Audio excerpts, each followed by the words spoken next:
Okay, so it looks like I've already been cooking something. And you're right, I have. See these ugly little balls here? These are the balls for Indian bread. I was sitting here and I'm making Indian bread for breakfast. I'm sorry, not breakfast, for dinner tonight. And I figured I've done the recipe on my website for Indian bread, but I have never done a video for it. And I'm going to have to make more because this isn't enough Indian bread for my family. We're greedy. So, I'm going to use just the same old bowl, same everything, and I'll make another batch, and I wanted you guys to see it. Just in case you want to make Indian bread at your house, because Indian bread is really good. You can eat it, however you want to eat it.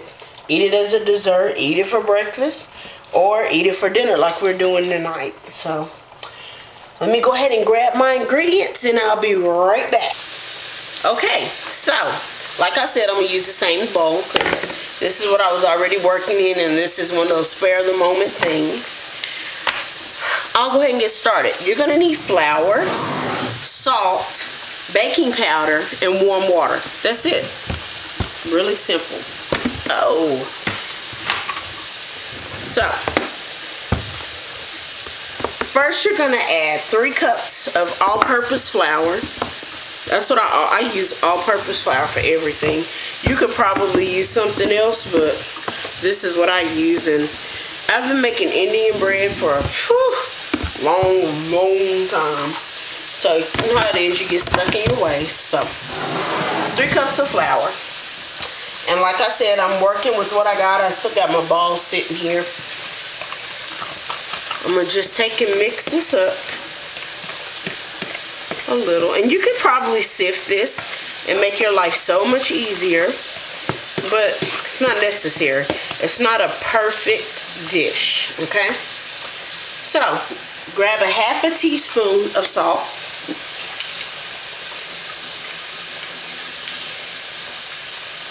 And I will use my ugly measuring spoons for this video. Like I said, not an exact science. 1 1/4 teaspoons of baking soda. I'm using Argo. And I always use Argo because I have fallen in love with Argo. I used to be a Clabber girl. But I gave that up. I grew up on Clabber Girl. I mean, that was the brand in our house. My mom still uses Clabber Girl whenever she cooks. She does not like to cook. But she's a Clabber Girl still. So Clabber Girl was always big in my house, but I tried Argo once and I noticed it was actually Indian bread that switched me over. I don't know why that matters that it's backwards, but it does. Now, again, that was 1 1/4 teaspoon of baking powder, a half a teaspoon of salt, and 3 cups of flour. But like I was saying, I was making Indian bread one day, and I fell in love with Clabber Girl because I noticed the texture of the Indian bread starting to turn quicker. So, I didn't have to sit, didn't have to do anything. So, Argo double acting baking powder. That's what I started using. So this is just water. 1 1/3 cup of warm water. And you see, you didn't see any smoke coming off of that because it really is warm. So as you're mixing this, it's going to get sticky, see? And really ugly, sticky mess. And don't worry, you'll be an ugly, sticky mess in a minute also. You can pour this all in at once. I don't like to. I like to do it a little bit at a time. Okay, so, had a camera problem. It went flying off the counter. So I'm going to try and work really fast here. Go ahead and pour the rest of my water in. Again, that's 1 1/3 cup of warm water. And that's it. Seriously, this is all I put in my Indian bread. And you're just going to mix this up. And like I said, it's sticky. It will never be completely smooth. I'm just going to keep mixing this and mixing this. And I lay plastic wrap, like you saw before, on my counter just because I hate to clean. So it's easier to clean up that way. Okay, see how that looks? I told you it's going to be a very imperfect mess. And look, I want you to see this. Hope you can see that. But it says a lot of loose flour. It's going to be that way. So if you've got a mess, you did it right. Just scrape it out as much as you can. Woo. For the simple fact that it's all going to get fried out anyway. Yes, fried. I'm going to fry it. I am not going to bake it. You can bake. Let me make that clear. You can definitely bake this. There's no problem with that. If you don't like frying, that's always a great idea.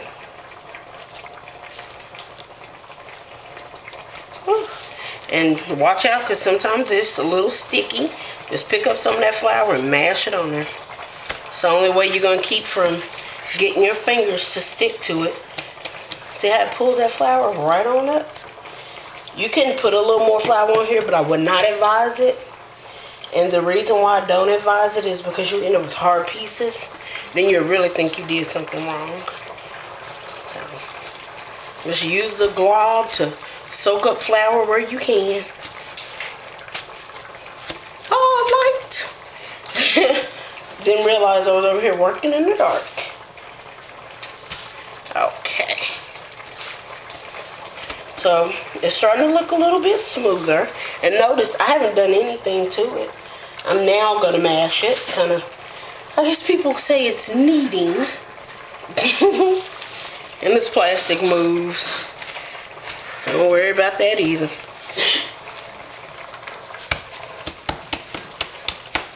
Okay.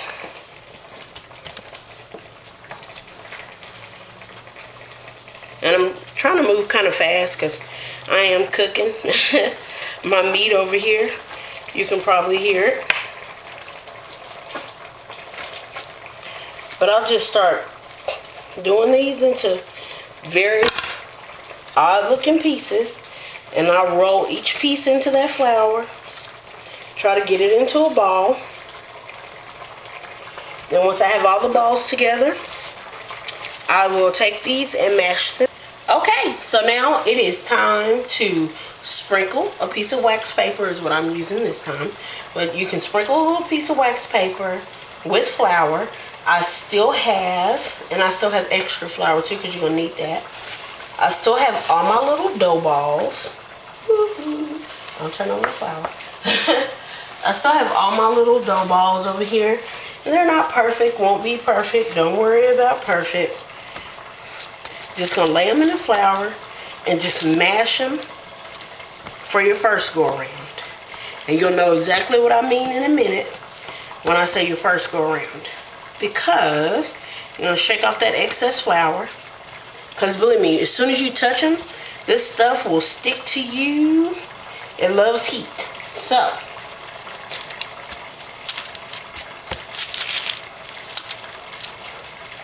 flip it. Try to stay in the little floured area. Wherever you're going to sit these, like if you have another sheet of wax paper like I have here, put a little flour down.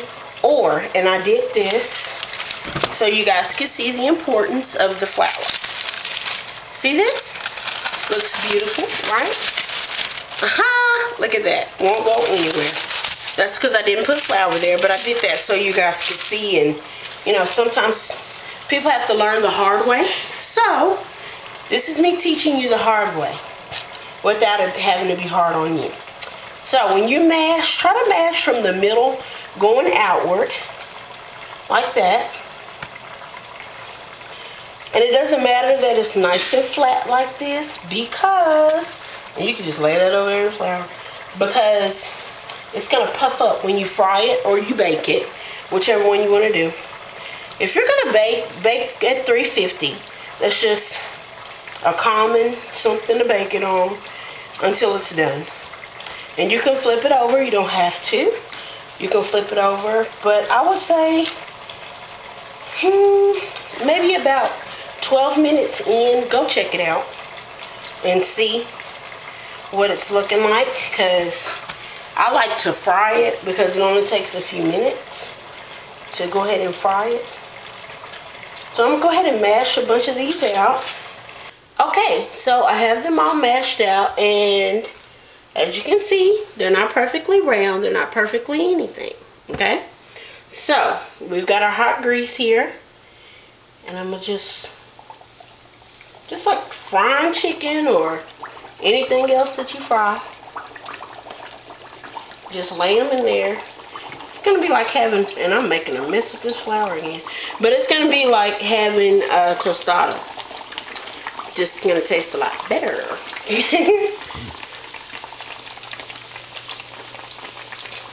I'm gonna just do 2 because I have the rest of these so big and funny shape. But these are gonna cook like, as you can tell, I'm not sure if you can see this that well. I'm gonna see if I can get my daughter to move a little closer. But see how they're just popping up? I mean, it cooks that fast. Well, that quickly. To use proper English. See how once it's popped up like this, it's actually time to be flipped over. Okay, so I have my tongs now. Not gonna drop the camera at the same time. But see how it's stiff now. So you just flip it over. I like mine to be kind of light in color. When you take them out of the grease, see how they're floating? When you take them out of the grease, they're gonna brown even more. So I don't like really dark colored Indian bread if I can help it. I kind of like mine to be a little light. That's just my preference. So if I ever come over your house for dinner, don't let my Indian bread get dark, because I won't eat it. And I will see it. Believe me, I don't care how much food you put on top of it, I'm gonna see it. But this is, I'm telling you, this is all you do. You could actually take it out now. I'm gonna let it brown just a little bit more. But if you look right here, you see how it's starting to turn brown already? It's gonna brown more when you take it out. So don't worry about taking it out too early. Okay, I'm gonna have refried beans tonight, but these are some I had in the refrigerator. And I'm gonna show you something else you can do. You notice this is the raw dough, okay? And that's fine. Actually, and these are cold beans. They can be cold, they can be hot, however you feel like working with them. I have to make more beans tonight. So I'm mixing my cold beans with the fresh beans that I'm gonna have in here.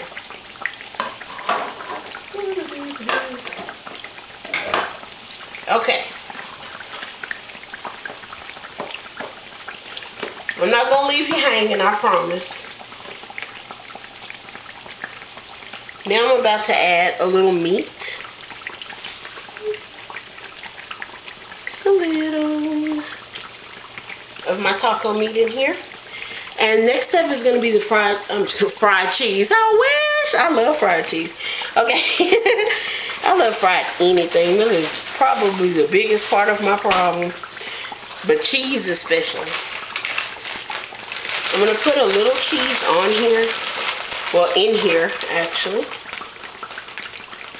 It'll, dropping cheese. It's going to make sense in a minute, I promise. Like, is she going to eat this raw? No.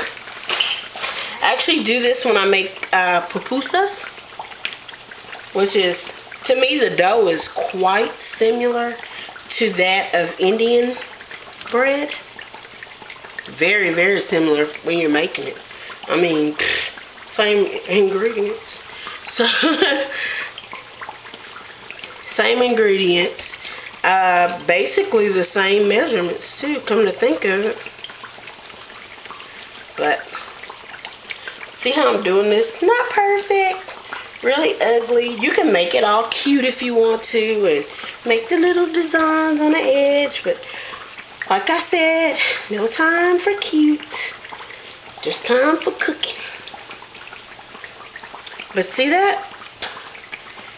We basically have a nice little pie with meat and cheese and beans in it. Okay.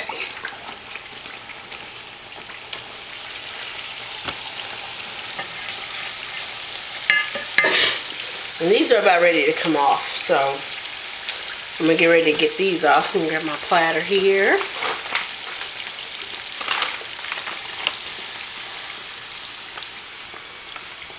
Like I said, brown paper bag works wonders, honey. Works wonders. Okay? I need to go ahead and transfer my cool ones to the other platter, but before I do that, I'm gonna go ahead and lay this big dog in there right now.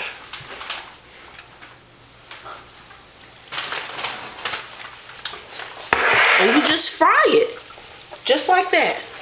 It doesn't take long. All the ingredients on the inside are already done.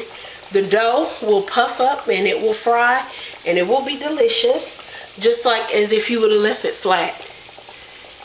These are good with honey. And look at that, see? I don't want to play with the grease, but as you can see, I can just move it because it's already stiffening up. So, really good. Let me show you what they look like now that I have my platter. Then I'm going to transfer these to. Let me go ahead and grab these for you.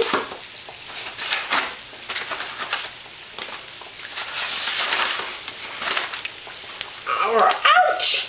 They're still hot. But see, that's what they look like. Puffy, delicious. Look at that little bubble. Oh, don't you want to put some honey on it? I know I do. Okay, so I'm going to set these to the side. Go ahead and let this cook. Now it cooks a little longer than the normal pupusa dough. And don't worry, it's not a dog barking, it's my daughter coughing. She coughs really, really hard. She has asthma, so people always think, oh my God, is she okay? She's fine. Okay.